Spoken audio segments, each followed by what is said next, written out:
Rapid action battalion 7 একটি গোপন সূত্রে জানতে পারি যে ঢাকা থেকে চট্টগ্রামগামী নিউ দাউদকান্দি এক্সপ্রেস নামে একটি বাসে এক বা দুইজন ব্যক্তি কর্তৃক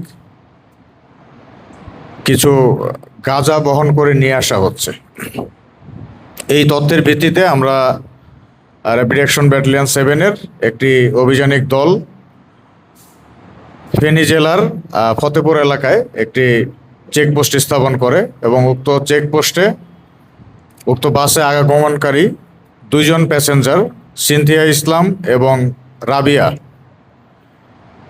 সন্দেহজনকভাবে তাদেরকে জিজ্ঞাসাবাদ করা হয় এবং তাদের সাথে যে লাগেজ ছিল সেই লাগেজের ভেতর থেকে 13 কেজি গাঁজা, 1 বোতল বিদেশি মদ এবং 6টি বিয়ার জব্দ করা হয়। পরবর্তীতে তাদেরকে জিজ্ঞাসাবাদে জানা যায় যে তারা এই গাঁজাগুলো কুমিল্লার 14 গ্রাম উপজেলার গোমরবাড়ি এলাকার নামক একটি এলাকা থেকে নিয়ে এসে তারা চট্টগ্রামের উদ্দেশ্যে আসছিল। উক্ত তথ্যের ভিত্তিতে আমাদের অভিযানিক দল 14 গ্রাম পৌরসভার গোমরবাড়ি পূর্বপাড়া এলাকায় রবিউল নামক একজন ব্যক্তির বাড়িতে গাঁজার আরও বড় স্টক আছে এই তথ্যের ভিত্তিতে গমন করে এবং সেই বাড়িতে তল্লাশি চালিয়ে বাড়ির রান্নাঘরে এবং গোয়ালঘরের ভিতর থেকে 276 কেজি গাঁজা উদ্ধার করে এবং ঘটনাস্থল থেকে উক্ত ঘরের ভেতর থেকে আরও 2 জন আসামি মজিবুল হক এবং মোহাম্মদ সিয়াম নামে 2 জনকে গ্রেপ্তার করে।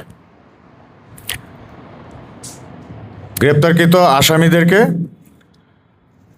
পরবর্তী আইনানুগ ব্যবস্থা গ্রহণ করার জন্য নিয়ে আসা হয়েছে এবং তাদেরকে প্রাথমিক জিজ্ঞাসাবাদ শেষে যেটা অনুমেয় হয়েছে যে এই গাঁজাগুলো ভারত থেকে বাংলাদেশে পাচার হয়ে এসেছে এবং এইখান থেকে এইগুলো সবগুলোই চট্টগ্রামে পাঠানোর উদ্দেশ্যে সেখানে মজুত করা হয়েছিল। উদ্ধারকৃত গাঁজা এবং আসামিদেরকে পরবর্তী আইনানুগ ব্যবস্থা গ্রহণ করা হবে।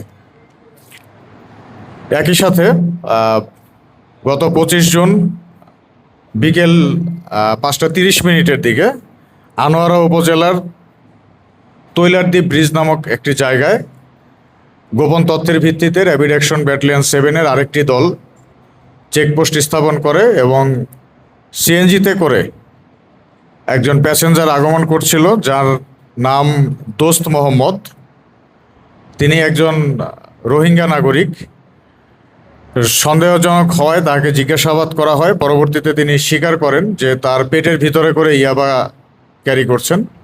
পরবর্তীতে তাকে চট্টগ্রাম মেডিকেল কলেজ হাসপাতালে নিয়ে যাওয়া হয় এবং এক্স-রে করার পর পাওয়া যায় যে তার পেটের ভিতর ইয়াবা রয়েছে। এরপর তার পেট থেকে এই ইয়াবাগুলো বের করা হয়। এগুলোকে ছোট ছোট পোটলার মধ্যে থাকে। 118টি পোটলা পাওয়া গিয়েছে। সাধারণত একটি পোটলার ভিতরে 50 পিস করে থাকে। তো সেই হিসাবে অলমোস্ট 5,900 পিস ইয়াবা সহ তাকে গ্রেপ্তার করা হয়েছে।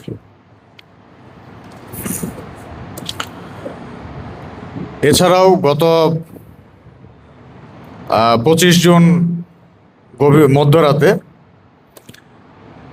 আপনারা জানেন যে বহুল আলোচিত র্যাব সদস্য ডিএডি আব্দুল মোতালেব মার্ডার কেসের একজন এজাহার নামীয় আসামি টুটুল, যে হচ্ছে এজাহার নামীয় একজন পরিচিত আসামি জামাই ইয়াসিনের অত্যন্ত ঘনিষ্ঠ সহযোগী ছিল, তাকে গ্রেপ্তার করা হয়েছে।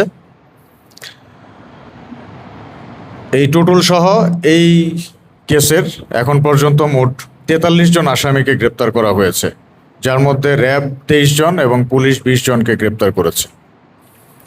এছাড়াও আপনাদের অবগতির জন্য জানাচ্ছি যে রাউজানে যে কিছুদিন আগে মাকসুদুল ইসলাম মাসুদ নামে একজন বিএনপি নেতা খুন হয়েছিল, সেই কেসেরও 2 জন আসামিকে র্যাপিড অ্যাকশন ব্যাটালিয়ন 7 কর্তৃক গ্রেপ্তার করা হয়েছে। একজনকে 24 ঘন্টার মধ্যেই এবং আরেকজনকে রাঙামাটি জেলার বাঘাইছড়ি উপজেলার প্রত্যন্ত একটি এলাকা দূরছড়ি নামক একটি এলাকা থেকে তাকে গ্রেপ্তার করা হয়।